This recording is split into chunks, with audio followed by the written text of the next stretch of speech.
Hey there friends, it's Missy again. Thanks so much for stopping in today. I have a new layout to share for Pinkfresh Studio, and today I'm going to be featuring one of the brand new washi tapes that they just released earlier this week. This one is called Blossoms and Berries, and it's these really beautiful pink flowers with strawberries mixed in. And I also have the matching metal die. And if you've never used these washi tapes before, they're super easy to use and cut out. All you do is roll it onto either some cardstock or some vellum or whatever paper you want. This is just plain old regular textured white cardstock here. And then the die is going to match up to where the flowers are. So all you have to do is attach it. I'm just going to use some scrap washi tape here in just a minute because I couldn't get the die to be still because it's so long. But it matches up to the order of everything when you roll the tape out, and then you just roll it through your manual die cutter there, and it cuts everything out in one swoop.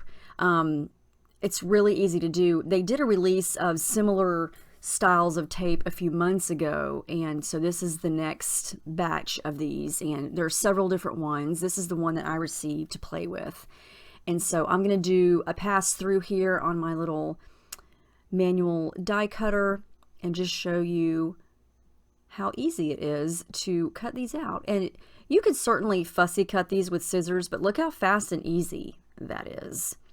So yeah, lots of pretty pinks, and then a couple of little tiny, they kind of look like teeny tiny blueberries, but I'm going to focus on the pinks and the greens. And I have two black and white photos here of me and my oldest daughter from earlier this year, and I'm trying to just figure out how I want to incorporate them into the design with the washi tapes. And I wanted to start with the wreaths, so that's where I'm gonna start. And I'm gonna do some mixed media on the background. I'm going to use textured white cardstock this time for this background, and then that's clear gesso that I'm applying to that. The reason I use textured instead of smooth is this right here. I wanted to use some of the Pinkfresh Studio little ink cubes, and when I do this technique of just rubbing the ink pad on top of the paper, I like to use the textured cardstock because the texture of the cardstock shows up when you rub the ink on there, and I love that. And so something interesting happened when I used these two gray ink cubes here. Once I rubbed them down and then added water and started making it turn into watercolor, basically, some of it turned pink. And it was really interesting. I'm going to show you up close here in a minute. I don't know if you can see it from here, but something about the ink and the water and the gesso, there's this pink tint to it. And as you can see, I have used zero pink anything at this point, except for the washi tape, but I mean mixed media wise. And I thought that was so neat and interesting. This pink just sort of showed up. So I've had that happen to me a couple of times when I'm using ink pads with this gesso. I don't know if it's just some kind of ingredient in either the gesso or the ink that changes the color, but I got this light pink color. There you can see it. I swear to you, I didn't use any pink. I just used the gray, but I thought it looked kind of cool, so I just went with it.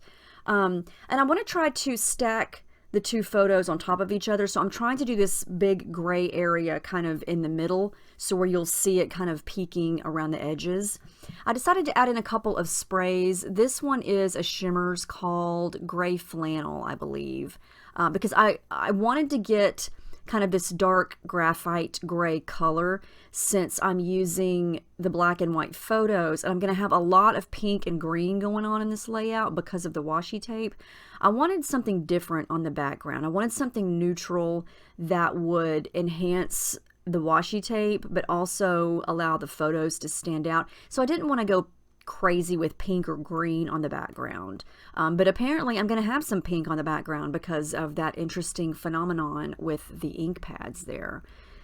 So yeah, I'm just going to play around. It's almost dry. I like how this is looking, and we're just going to continue to work on that. I'm going to come back in with a little bit more of that spray because I do want some darker areas on this background. And I'm going to use water, I'm going to use my brush, and then just turn the page this way and that way, just to get the paper, or not the paper, the paint, the color, kind of floating around into different areas. And the two gray ink pads that I have there from Pinkfresh are Licorice and Metropolis, in case you're wondering. And I'm going to link those down below, so if you want to visit the store, you can get those inks.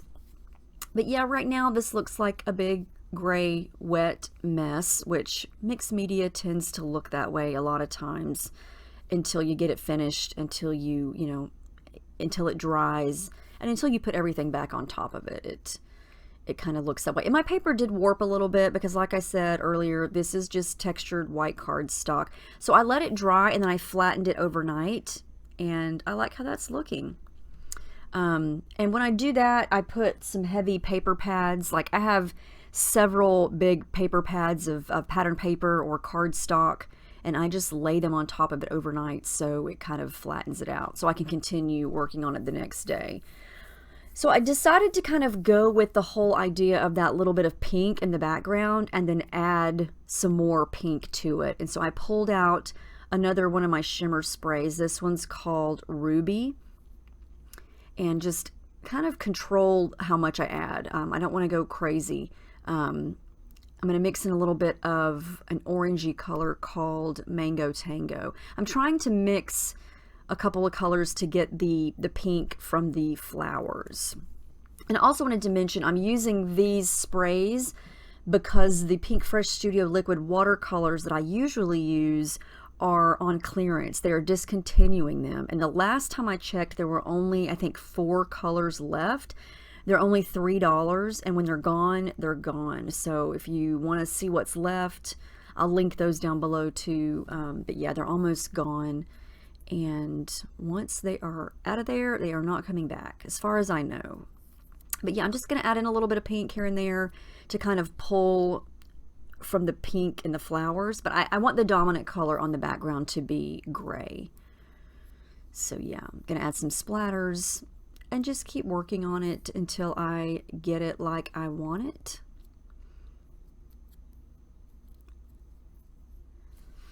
And then bring everything back and see how it looks.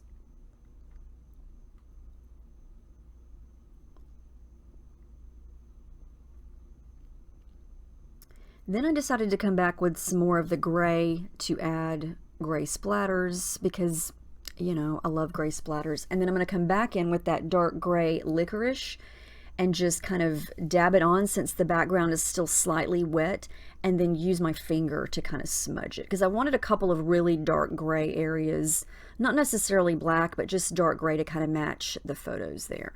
So that's what I've kind of got so far, and we're just going to go with it and see how it turns out. I'm going to work on layering some white tissue paper behind the photos there, and this is just going to create a little bit of a subtle layer behind the photos. I am going to come in just a minute with some pattern paper, but I like to use tissue paper just to kind of start the layering process.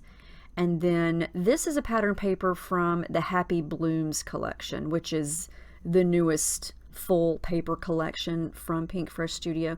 And this is just a pink plaid or checkered type of pattern paper. And I just want a little bit of a pink border around the photos there. I didn't want to do so much that it took away from the washi tape, because the washi tape is the main thing that I'm trying to feature here. So I just wanted something subtle, and I did want a little bit of separation between the black and white photos and then all that dark gray on the background. Since the gray is pretty heavy on the background and in the photos, the pink kind of acts as a barrier between that and kind of separates it, which I like. And then I'm just going to tuck the two photos inside the wreaths, and that's how the whole idea started. When I just started playing around with everything in the beginning, the wreath sort of jumped out at me as a starting point, and so I'm going to kind of attach those together and then go ahead and add some adhesive foam behind there to pop those up, because I love dimension, and adhesive foam is a great way to create a little bit of dimension on your layouts. And I just use kids craft foam here. I usually get that at Walmart. It comes in a pack of, I think, 40 sheets. They're all 5x7 sheets, and there's adhesive on the back, so I just peel it off and then stick it down, and you can easily cut it to any size or width or length or shape or whatever to make it kind of fit behind anything that you're trying to add it to. So then I went through all the rest of the washi tape and then some of the stickers and die cuts from the Happy Blooms collection, and picked out pretty much anything that was green or pink that kind of would go with this. And then I realized as I was starting to embellish that on the bottom photo where the wreath is, the strawberries are upside down. And I did not notice that until after I had gotten to this point. So I'm going to pull in some of the other strawberries that are from the washi tape that are kind of just loose strawberries, and I'm going to put those on top of there because you might not even have noticed it, but it was bugging me. And I didn't want the strawberries to be upside down. I'm going to cut a couple of these butterflies from another pattern paper from the Happy Blooms collection to scatter around the page in a few places. And then on that cut apart sheet, I got this little love you sentiment and then this green scalloped piece that I'm going to use somewhere. I mainly wanted to keep that scallop circle white, but I cut it to where there's a green border around it, and I just thought I might layer it somewhere for just like a little hint of green. And I like how that looks, kind of where I tucked the pieces around the wreaths, because it kind of, again, helps separate the wreaths from the dark gray on the background and helps them stand out just a little bit more. I've got 3 butterflies that I'm going to use at this point, and then I went back to the little smaller pieces from the washi tape, and I'm going to tuck in a couple of those around the outer edges of the photos, and then that's where I'm going to put those little strawberries. And I'm trying to decide, how do I want to add more to the top, like above the photo and then down below? How vertical do I want to go, or do I want to try to keep everything kind of close around where the photos are? Not sure yet. I am going to fussy cut out some of just the flowers on the washi tape pieces to add here and there. I'm going to layer those 2 on top of the photos there. I like to do that when there's room. And then I tuck a couple of die cuts and stickers. And I did not have the exact color pink of these flowers in the washi tape, so I'm going to kind of mix and match kind of a coral and a pink thread together to kind of make that pink color. And it actually worked, because when I look at that thread now, it looks like it matches the pink flowers, even though they're 2 different colors just kind of tangled up together there. So I'm going to add that first part of the thread, or not part, but the first thread that I tangled up down at the bottom, and then I'm going to repeat the same 2 colors together up at the top, because I'm feeling like whatever I do at the bottom, I kind of need to do at the top, since I've got kind of a half and half thing going here. So I'm trying to make sure the top half matches the bottom half. And then I'm going to start to glue everything down, and I'm using Scotch tacky glue in my fine liner bottle there. That's the only glue I've ever used in there. And by the looks of my bottle, you can tell that I have used it for several, well, not several, I would say at least 3 years. The label's worn off because my fingers always have paint and gesso and glue on them, and so that's why my bottle looks like that. I love that bottle, and I'm going to use it until it finally falls apart on me. But yeah, it works great with that glue. Highly recommend. So I did decide to do a little bit of embellishing above the photos. I'm going to add another flower up at the top along with that little green sticker that says memories, and then add another one right in the middle of the 2 photos, and then one down here at the bottom. And then I just keep playing around with bits and pieces of things. I pulled out the 6x6 paper pad and found a couple of really tiny things that I feel like would work. I'm going to use that little tiny butterfly, and then I'm going to cut out the scallop circle again. I cut out the big one earlier from the 12 by 12 cut apart sheet, and so I'm going to do the same thing here. I cut out another butterfly. This one's really small, and then this little piece here says, I think it says at home together, and I'm going to use that. I'm just not sure where yet. And then yeah, I'm just going to keep layering stickers in. This is a little pink label sticker that I decide to cut in half and kind of wedge in between the background and that little green memories sticker. And then I'm going to try to do the same thing down here at the bottom. Problem is now I've already glued all that down. And this is just a testament to how good the Scotch Tacky glue is, because I tried to peel up what I had glued down and it was really hard to do. So I have to get out my little Cricut spatula thingy there to kind of wedge under there to pry it up, and that worked okay. I think I've used that little Cricut spatula tool for a lot of different things. Comes in handy. You never know. And I bought that thing probably, when did I get my original Cricut? Let's say 2008 maybe. And I don't even use it anymore. I got a Cameo years ago, but I kept that little toolkit because it works great on a lot of things. Here's where I'm going to use the little small white scallop circle. I'm going to tuck that in at the top and the bottom to kind of mimic the bigger ones that I used on the sides of the photos. And again, I'm going to keep those white because I feel like it just kind of helps keep everything around the photos a little bit separated from the background. And just here's a look at the dimension I've got so far. I glued just the bodies of the butterflies down so the wings could pop up. And here's where I just decided to get crazy and hack up the background. Yeah, it's not as crazy as you think, but I felt like the rest of the background was just too white and boring, but I didn't want to make it too busy and crazy. So I'm going to do this. So I just cut out some little wonky slivers of the background and then ran my edge distresser over it. And then I'm going to take that same green, that is not green, that is pink, hello, pink checkered paper that I used to layer behind the photos to back that with. So you have these little slivers of pink along the edges, and I just feel like that kind of brings the rest of the page together. I don't know, sometimes it just takes a little bit of something to finish off the layout and give it a big finish feel, even though it's just something small like little slivers of pink.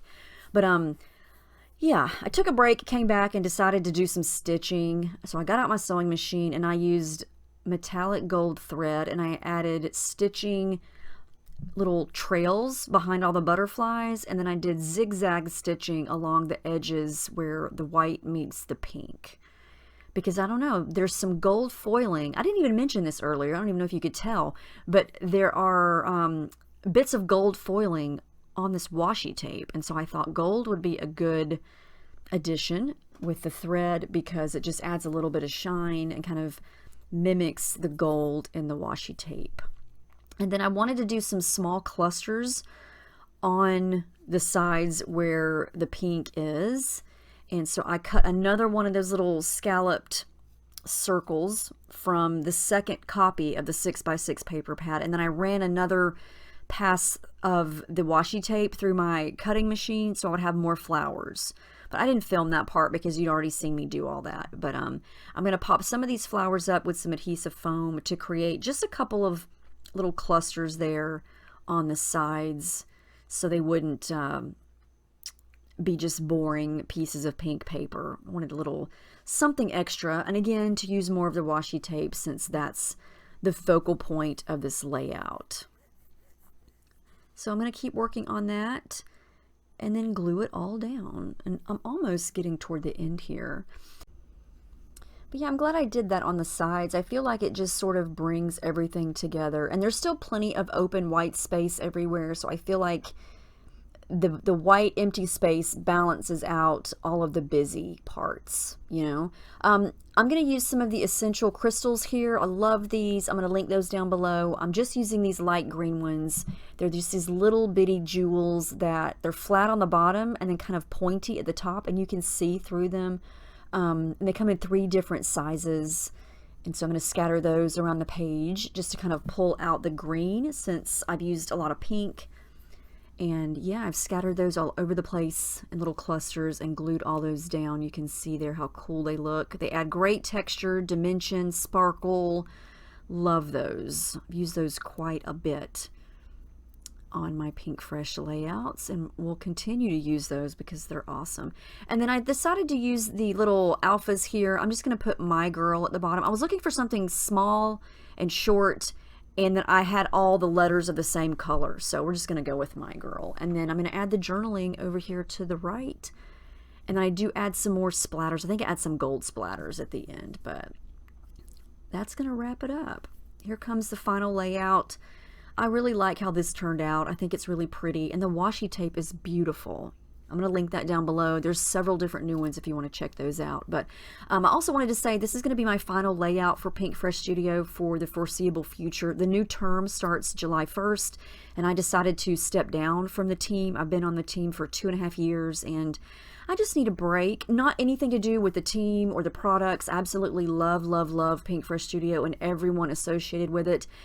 It's just me. I need a break from deadlines. You know, I know I've stepped down from a few teams several months ago, and I just feel like I need to kind of step down some more. It's just getting stressful and kind of overwhelming to continue to create for deadlines, and I just feel like I'm kind of going through some changes in my real life where I just need to create for fun and not necessarily for a job, if that makes sense. And I may be back at some point, but for now I'm just gonna kind of take it easy and hopefully just kind of scrap when I feel like it.